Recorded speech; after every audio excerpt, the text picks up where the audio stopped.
Yeah, where was I? Oh, it's dark. See how, like, part of it's all illuminated? Yeah, I'm quite proud of this. I know it sounds pretty sad, but it's just what it is.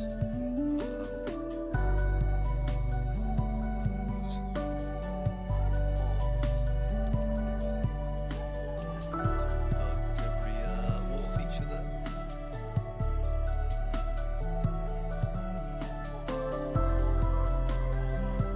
Yeah, so, now all these, points on different sizes. Yes, I know, we've created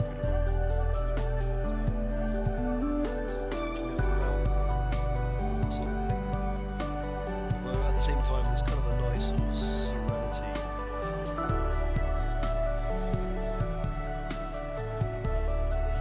Interestingly enough, though,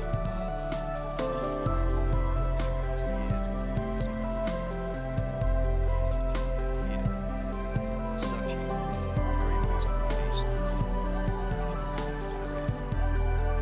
sea. So flows out from here, which is the sea. Flows further on down.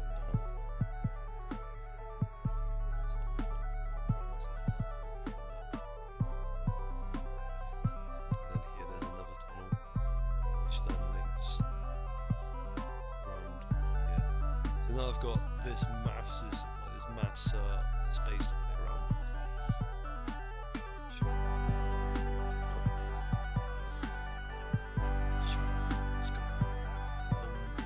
I think I decided to kind of just cut out this boring.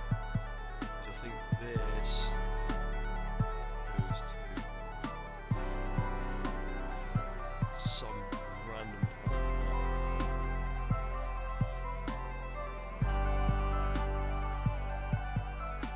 Yeah, this is kind of which is just off.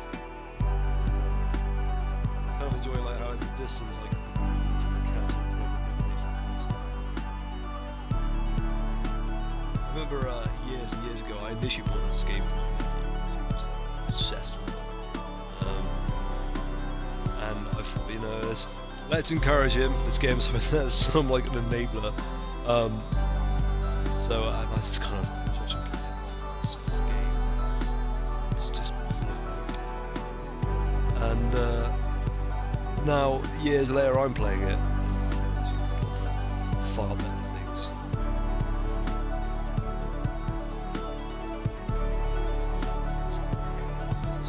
Just trying to familiarise myself with what I'm doing around it.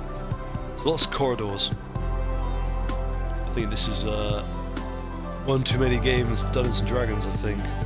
Corridors, stairs, and dungeons. It's a rabbit. That's awesome. Hello. Oh god. I punched a rabbit. Or is it a hare? No, that's definitely a rabbit. With a pig nose. Well, now we know. Now we know. I always had this idea of like having like glass panel like centers. What is it I'm trying to say? All the sort of catwalks, mainly so you can see underneath. I just thought it just made it a bit more visually interesting. And I think if I remember right, if I drop down here, these are the last sponges I used to soak up the water. I'm trying to know where this goes. Oh yeah, no, this is where it takes you to the bottom end of the underground Emerald Wizard of Oz basement dungeon thing. And then it leads out here. So yeah, like I said, the whole plan is to have lots of buildings here. So you kind of sort of go in between them. Not there's a lot in here. It's just a bit of an elaborate corridor, really, with holes for windows.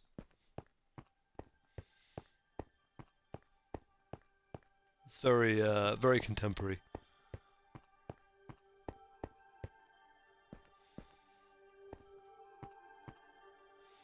Not a lot to say really about those. Yeah, it's like I can always just sort of. I think that's the beauty with this kind of game. It's like it's a bit like with Lego. You can always come back to it, which I think that is it's very relevant. In fact, I think this game is still played even now, and it's like, Christ, how old is it? It must be 7. Probably punching a decade old. And people are still playing it. I think that's fair play. I think when you got a game like that, I mean, look at Mario. You know, I mean, that's still going, even though I personally think some people might disagree that Nintendo should go out the same way as Sega did. Just make the games just on multi-platform. Job done. You don't have to make these silly consoles. It's like, oh yeah, we're really cutting edge, and they are. You know, don't get me wrong, but you know, the video game industry is only big enough for 2 consoles, and then you have PC gaming, which for me is I don't really know a lot about it, and it's daft for me to make a comment something I don't really know about. But from what I do know, it's great, but it's just, I don't know, you would need to have like some sort of mega PC, like the size of like an old school 1920s computer, and they were like the size of a small room.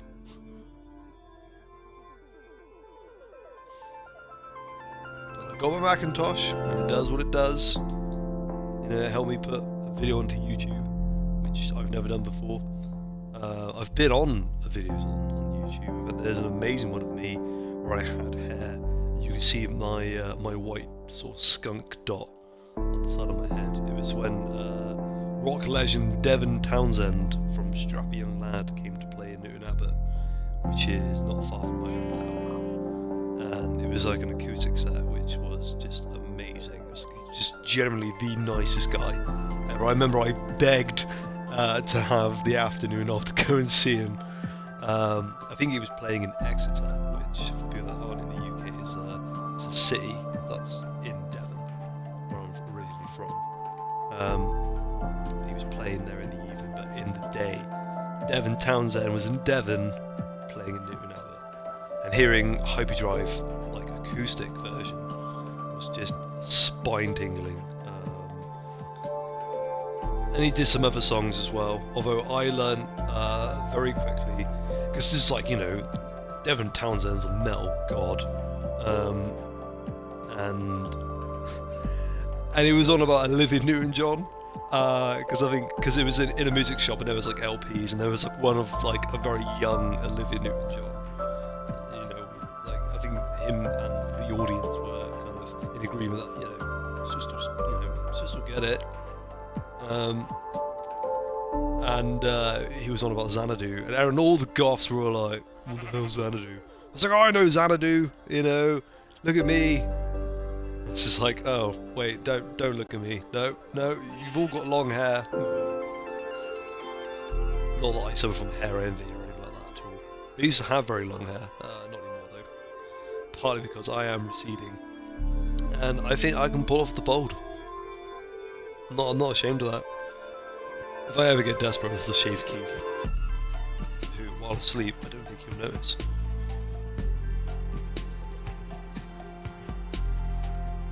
Cat is just looking unimpressed.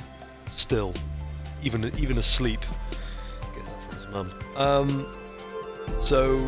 But yeah, no, it was really, really good. I even met Newton Faulkner, the acoustic guitarist. Played in Newton Abbot. It was kind of like the only go-to place to meet rock stars was the Newton Abbot. And even Ben Howard, I think he played at the same music store, and I was like, oh, I should go and see him. And then I missed out because for some reason. But my actually only really kind of proper claim to fame was I met Kasabian in Leicester, where they're from, when I was living in Leicester. Funny story. I was working for a gentleman not long after I graduated from uni in designing patterns and things like that. And we had meetings in the pub, and there's a place in Leicester called The Pub, which was kind of like a modern take of like your local It was really nice, and I met some really good people there, and some had sort of become my surrogate parents, if you will. Anyway, this guy turns up, and he's a friend of these new people I sort of made friends with, who sort of became, like I said, my surrogate parents. He goes, "Oh, hi, my name's Tom." I was like, "Oh, hi, Tom. You know, nice to meet you. You know, yeah, there's long hair, there's military coat." It's good job I never asked him what he did. I shook hands with him, and he bought me a drink, and I bought him a drink. And my new friends were like, "Oh, so you know Tom, do you?" I said, "No, first time I met him." "Oh, all right, okay." It's like, "You do know he's the lead singer of Kasabian?" I'm like, "I'm sorry, what?" "You know, the band. #1 like, in the charts when they release songs." I was like, "Oh, wow. So he's a rock star. That's awesome. Never really met a rock star proper, you know?" But yeah, he's a nice guy. Yeah, yeah. Real kind of movie fanatic, because I think he was one of the few. I mean, correct me if I'm wrong. One of the few people that actually tried to buy the original Chitty Chitty Bang Bang car. I think he was in competition with lots of other pop and rock stars. Michael Jackson, or the late Michael Jackson, being one of them. But yeah, no, nice guy, nice guy. You probably won't remember who I am now, but obviously I lost all my hair then.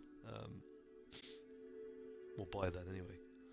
So yeah, no, it was that's my claim to fame. That and Chris Tarrant winked at my mum, who I will never ever forgive. One day, Chris Tarrant, I will find you. I'm a man of certain skills. Not really. Nah, sadly my mum's taken. So yeah, so this is, in conclusion, my Minecraft utopia, necropolis. Call it what you will. I still need. There's a lot more to it I need to do. But the fact it'd be kind of cool to have like interlinking kind of like catwalks, like from mountain to mountain. I mean, look at that over there. Like that's kind of in. Excuse me. But the next game I want to play, I should have done with hindsight being a wonderful thing, streamed Gears of War 4, like the story of it, because like some of the things that they introduced into that game, it was like, wow, this is a really cool idea. Especially like with like the guns and the monsters. I kind of felt like the it's the evolved Brumac. I can't remember what they call it now, but it's just like, really? Really? So you replace all the armor with all this weird crystal stuff. Alright, okay. It's a bit lazy. In my opinion, I expect there was probably a thought process to it, but it'd be very interesting to kind of know what that thought process was. But it's just, but I mean, story-wise, I thought it was really cool.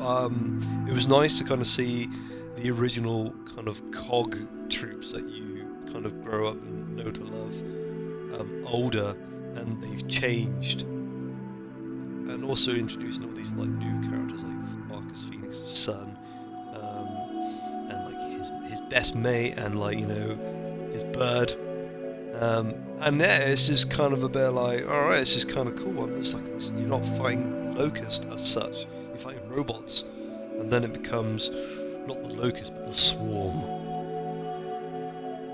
But I'm guessing after they've sort of looked into it, they're looking into doing a new trilogy. And also finding out who Kate's grandmother is, who is clearly the Queen. It's so painfully obvious. It's just like, oh, it's that filly, that British filly. It's just like, really? Come on. Talk about family ties. What is that over there? Is that just floating on its own? Just go over there. Very, very slowly. It's a shame you can't run. It's like Fallout New Vegas all over again. You just don't run anywhere, you just move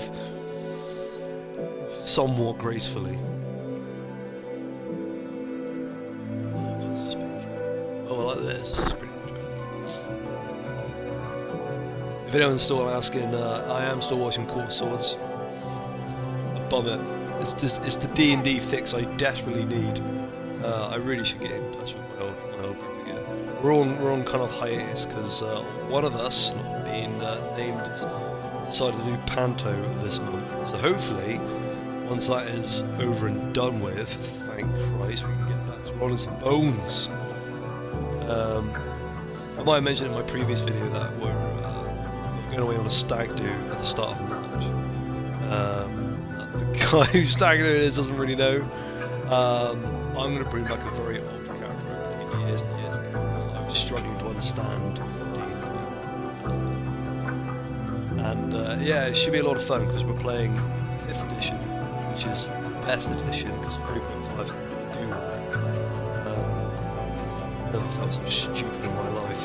I'm quite easily capable of making myself feel stupid. But 5th, I don't know, it just clicks. And I'm so glad I've really fallen back in love with D&D. There's all this down here. This is like some sort of like bayou. There's people that wash themselves with a rag on a stick. That's probably the Baker family from Resident Evil 7. See, look at that over there. There's like really interesting, like visually just interesting. You can even see the house just faintly in the distance as the moon is coming up and it's night time. The sun's going down. You just keep going. Like you'd eventually sort of come back on yourself. What is that over there? Sorry, I know I'm ranting, but I'm also exploring, which is probably the two most dangerous things because I can quite easily talk about anything. This is buildings. This is a massive building. That's awesome. Oh god, I hope it is. Oh my god, it's like there's windows and stuff. This is quality. Who built this? Who built this in Radsville?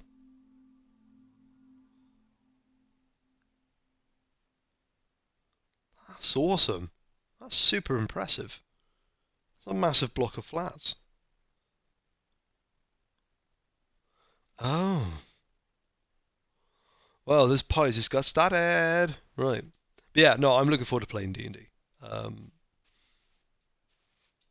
Hopefully sooner rather than later.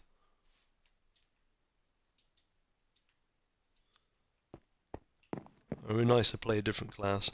The classes I've played so far in 5th are Fighter and Ranger. Actually, my cleric I played recently was, well, I say recently, it was a couple of months ago now. It was quite boss. It was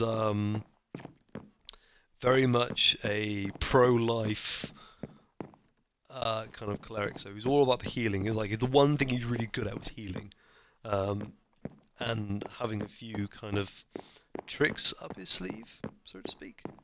But it was kind of very much loosely based on Ceres Integra Hellscene, but like a male version of, and this is mental. There's just bits here everywhere.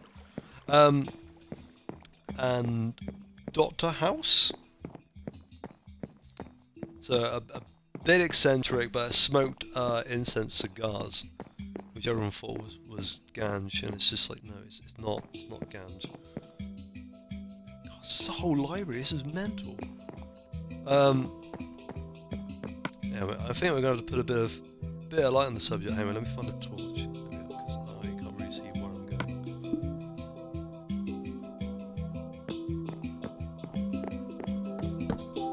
Oh no. There we go. Right. Oh, I forgot to play the game. Wouldn't be the first time. So yeah, what was I saying? So yeah, so that was the cleric. The fighter, which I'm currently playing in a very long-term game. Victor Magnati is a cross between Vic Mackey from The Shield, that amazing Corrupt Cop show, and Randy Orton. WWE Apex Predator Randy Orton. Christ, I think he kicked my ass if I didn't say it properly. He's a big guy. And yeah, mainly because my character hears the voices. Sometimes they count. And he's as hard as nails. And the Ranger I played in a sort of a small kind of spin-off sort of series in the same kind of world that my friend has kind of set this all in. He's from the mean streets of London, no. So he's quite chaff-tastic, but he's a high elf, so he should have a bit more kind of class about himself. But he's not, because he's a ranger in it, bruv. Which gets it very irritating very quickly. And you know what? I'm not ashamed.